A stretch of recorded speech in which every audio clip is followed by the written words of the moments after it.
Holy smokes, y'all, Colorado is cold. All right, so John Jones here with kandjrefining. Welcome back to the channel. We're going to be doing another box hunt, and this is going to be box number 15. It's going to be a full box of halves. Looks like we have STI number 1515. So anyway, we're going to go ahead and we're going to jump into that. And of course, I'm going to talk through the first roll, and you got to listen to me, I guess. I know. But anyway, we're just going to chew the fat, so to speak. Probably talk a lot about Colorado and how freaking frigid it is there. So let's go ahead and dive into box number 15. All right, so my favorite part. Let's open this thing up. I love opening boxes. It's like opening a gift on Christmas morning. You don't know exactly what's inside, but you got, you know, some sort of clue. All right. Let's hit the camera, why don't we? All right, what's this darkened one right there? That's interesting. Yeah, all right. I don't see any silver up here on top. Not right off the bat. Do see a 2000 Denver there.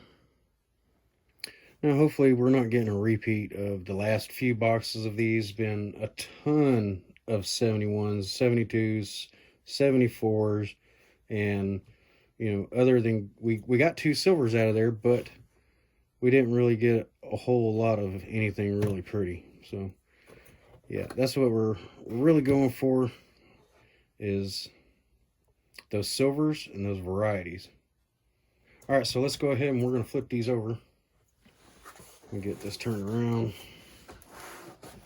because I always try to turn these back into the bank in the same box. All right, so I'm going to go ahead and flip them over. I'll put them up here, up on the top.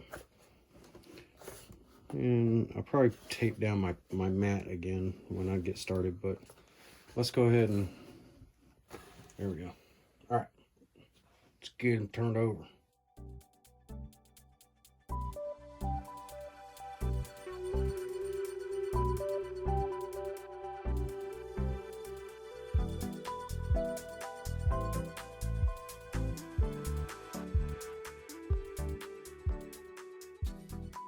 All right, so it seemed like this whole side right here on the bottom corner of the box, right on the lid side, every one of them were busted open at the bottom.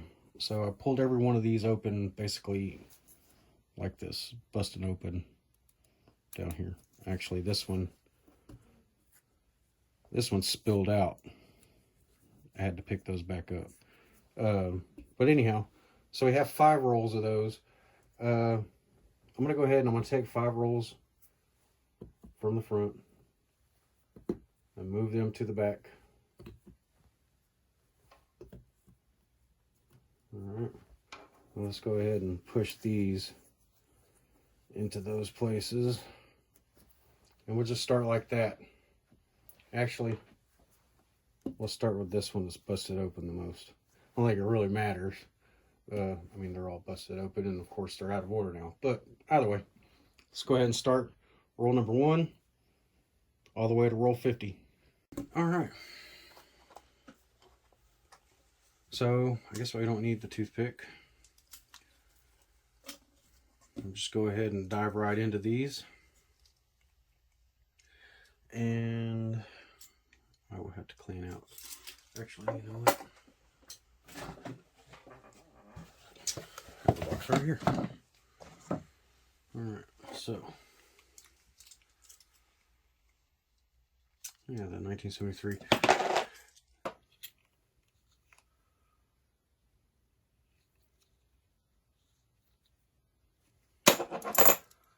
So if you guys didn't see, we just got back from Colorado. We did a week up there, and it was kind of funny because whenever I looked at the weather report before we had left, it was a 10-day forecast, and it showed for, I believe it was a nice day on Sunday, which was the day we got there. And then a little bit of drizzle with chance of snow, like really, really late at night, early morning. And that was the second night, or the second night. And I just thought, okay, that's fine. It's Colorado. But the next few days weren't actually supposed to be bad at all. It was supposed to start warming up and looking really good. And yeah, it did not. It got really ugly, actually. So anyway, that's enough talk about prospecting.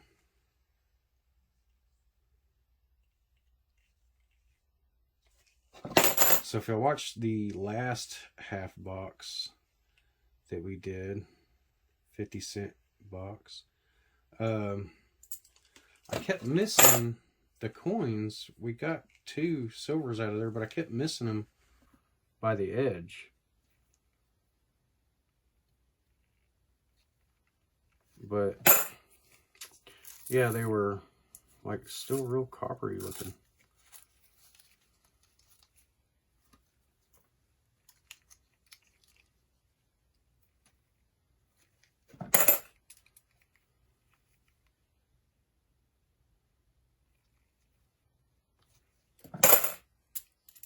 And I did see a lot of these 2000s whenever I was flipping them all over. There were quite a few year 2000 enders. Probably about 5 of them. Kind of a dark looking 1974.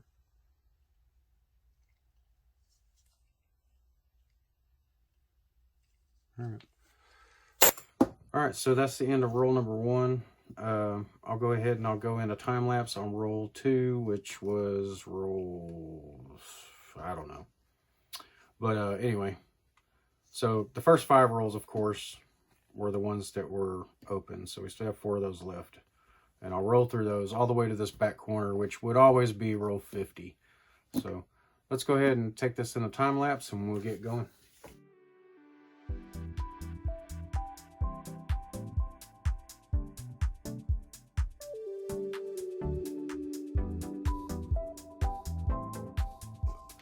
While I'm starting the 11th roll, I guess I'll go ahead and I'm keeping time lapse running overhead. I'm gonna talk to this camera over here. The silver has been pretty dry here lately, and just trying to get any silver halves is just not really working out. But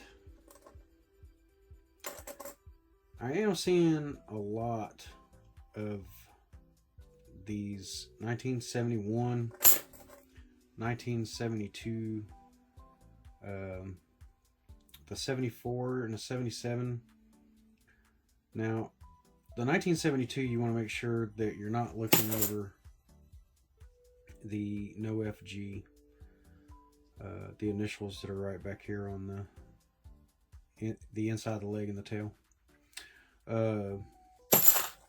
It'll be missing those. That's a good coin. 1972, 1971, 74, and 77 all have a planchet error possibility where it was 40% silver and completely incidental.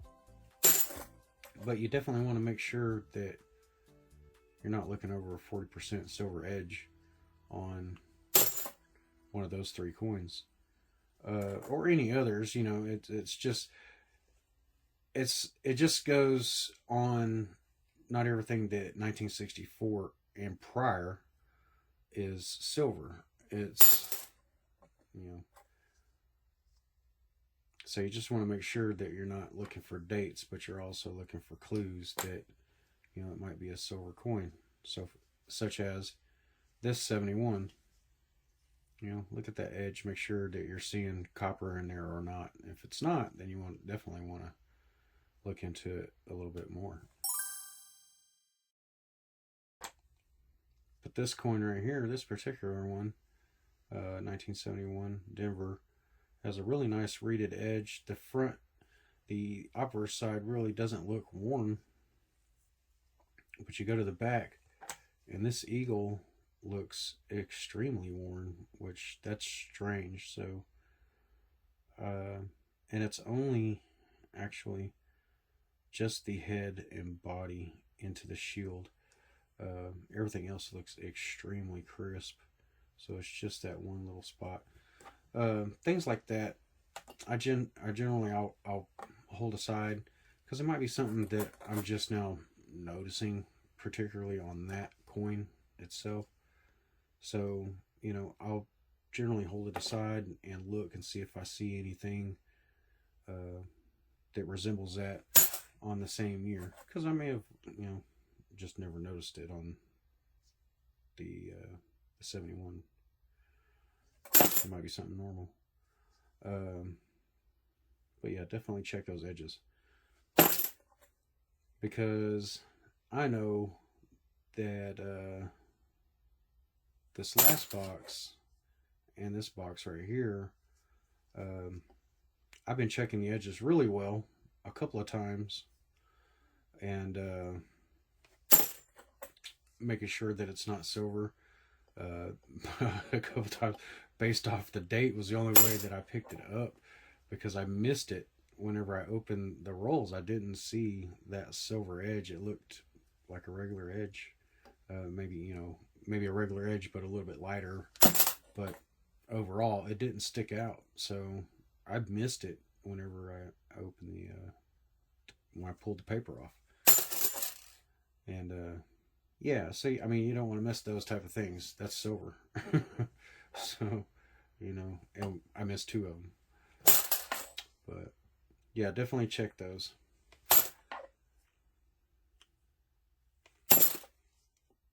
All right, back to time lapse.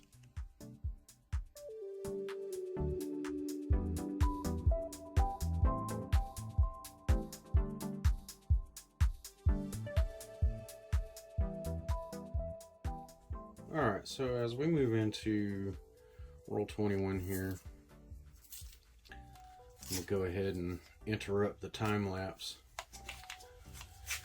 and maybe talk through this one also, just giving a small update more than anything. We've pulled out a 2008 Philly NIFC. I am keeping all the NIFCs, and you'll see that sometimes I'll pull out some of the ones that we already have. So we put those aside, one, to compare against the ones we have, but also Trent B doesn't have a whole lot of the NIFCs. I know he did get a really beautiful 2018 in one of the prior boxes, but I think 2018 and 2015 may be the only ones that he has. So we'll keep them pulled aside, and if we upgrade something, then we'll just hand down what we upgraded from. So, and then he'll have another NIFC to add to his book. Keeping in mind that those silvers are getting hard for me to spot for some reason. They tend to just kind of sneak in there.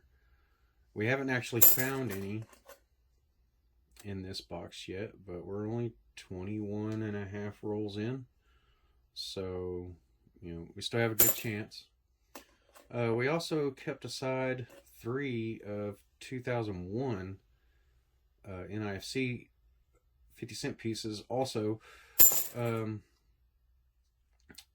keeping those, the 2001s, yeah, we have had our fair share of 2001. It seems to be the most common out of all the 50-cent pieces, coins that were not intended for circulation.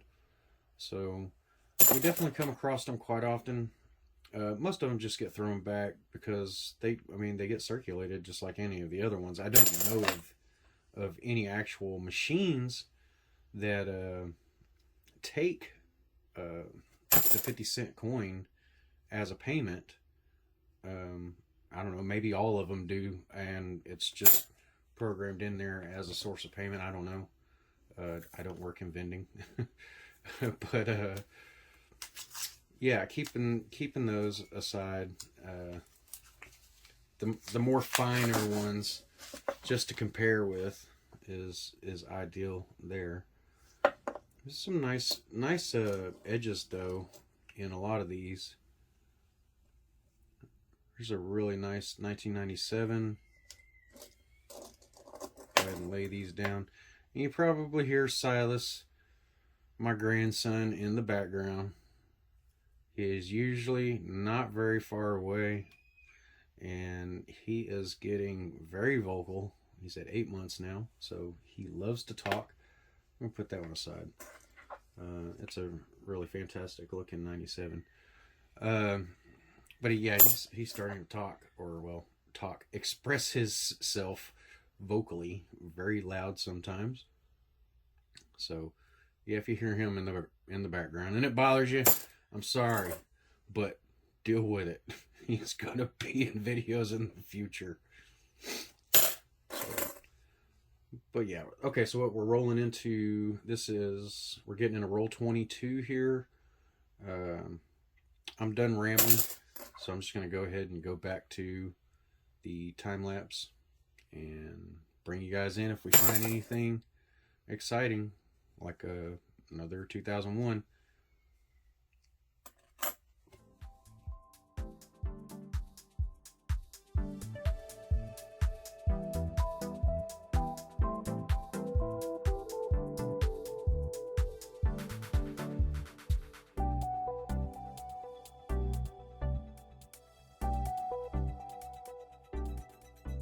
Alright, so as we jump into roll 31, just want to point out that going through coins on the kandjrefining YouTube channel is more than anything just my therapeutic hobby. I in no way consider myself to be a coin expert. Of course, a lot of the time, I will actually end up saying something that's incorrect, and a lot of it I catch and report the correct information to you guys. But a lot of the time, I get some of the coins confused with, or I guess denominations really confused with other denominations. I do quarters more than anything, but I find it very therapeutic to go through all the coins and look at them, and making the discoveries and stuff like that is extremely exciting. Just to pull out something as simple as a proof coin or something like that is just, I find it exciting. And some folks, they're like, oh, what's the big deal? Well, it's really not. It's not a big deal. You're right. It's just a coin, just like any other coin. But, like coins like this, it's a 1979, my birth year. It's in still really good condition. And this, halves, I don't really keep a whole lot of them. But this might be one that I would set aside and check against my book, because I do happen to keep the 1979. But I don't keep them all. Halves they're heavy, and of course it's keeping a quarter. Well, it costs twice to keep a 50-cent piece, so it has to be something that's going to be if nothing else, important to my collection. Maybe not so much as an external value, external as in outside of my collecting of it, but at least be important to me. So I collect the coins for me. It is my hobby that I do on the side of the prospecting and the refining, which we're still working on getting some new videos for KJ Refining YouTube channel put together for the refining aspect of what we do here. Also, as well as the jewelry manufacturing that I do here. All this, is possible by my family supporting me and having my back, and just being there with me through the roller coaster of figuring out, what types of things other people like. Because I'm not making jewelry for me. I actually don't really wear jewelry. I wear my wedding band, and I wear the ring that we made a few episodes back, the 24 karat ring, and my wedding band. It's the only jewelry I wear. I don't wear necklaces or bracelets or anything like that, which, I do like some of that stuff, but I just don't wear it. Other people can wear it. I'm not bothered by anybody else wearing it. But, jewelry isn't exactly my liking, so I'm always having to make it for somebody else. The same with the coins.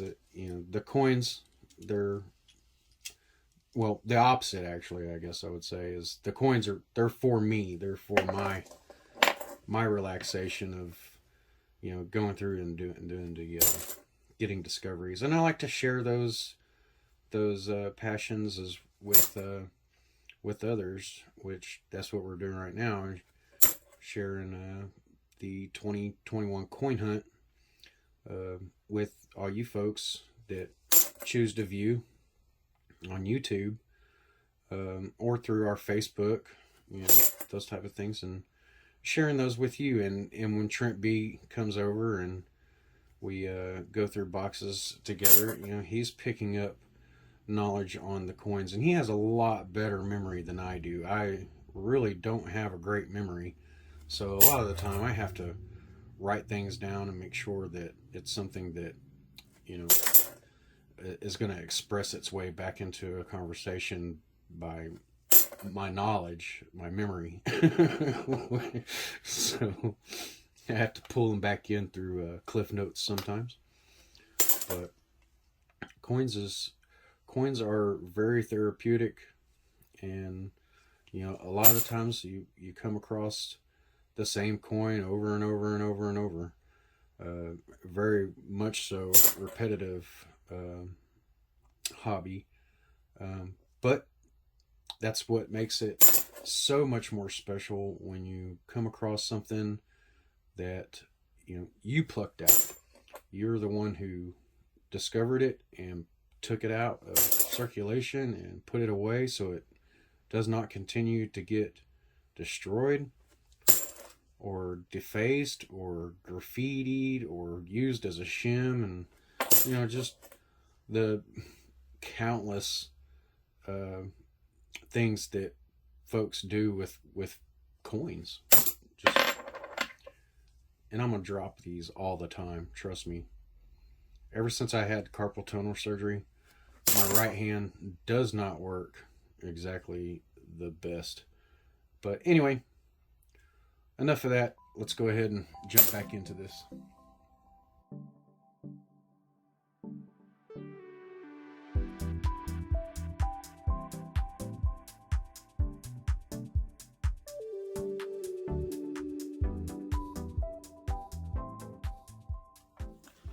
Alright, so as we go through this last set of 10 rolls, just go over small recap through this roll about really not finding anything yet. Nothing extremely interesting yet so far, but we're definitely still going to keep going all the way to the end of the box. I've been checking a lot of these that are 80s as well, and it's pretty nice to have a couple of you know, especially early 80s that are in good shape, pretty decent shape anyway. And the 80s are the ones that I really have a hard time getting a hold of. Rather I'm doing halves or doing quarters. 80s are definitely ones that I have a hard time with. But the 90s, you know, it seems like they had an extremely good deep strike on them, and they last for a while. It's like even this one right here, this is a 98, and it still has really good reading around the edge. The strike is still really nice and defined. The devices are still real good definition to them on both the obverse and the reverse. But those 80s, you know, they seem a little bit thicker, but it seems like they wear out a lot quicker too. Or maybe just it has to do with the time period, you know, because during the 80s, maybe halves were still actually part of our everyday currency, and you know, those were ones that people actually did spend, maybe, I don't know, buying a pack of cigarettes or buying beer, or, you know, tipping the bartender, whatever it may be. I think that they were probably still a part of our everyday currency in that time period. So probably that's the issue. They just were in people's pockets just like quarters today, and they get worn down or left in a cup holder or fall underneath the seat and underneath a mat for, I don't know, a decade or something, and then it's just extremely tore up. But either way, it's exciting to find the early 80s that are still in good condition. Late 70s as well. You know, of course we always want to find silver, but you can't always get what you want, right? You can't always get what you want. But if you try sometime, you just might find you get what you need. I believe that's the way it goes. All right, so I'm going to go ahead and go back to time lapse.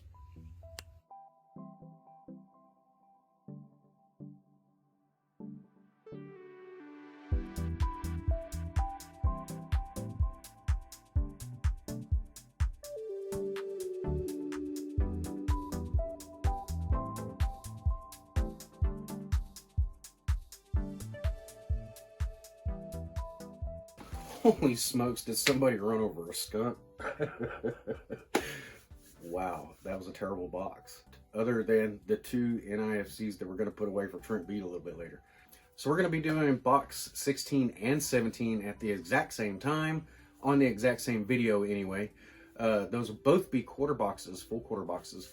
So yeah, stick around for that. So we appreciate you stopping in and going through the box with us. Hopefully boxes 16 and 17 are a whole lot better. Quarters always seem to be a little bit more interesting anyway. You seem to find more silver in halves than you do with quarters, but quarters have so many more different varieties to go through. Hopefully it's exciting for you guys. So until next time, K&J Refining.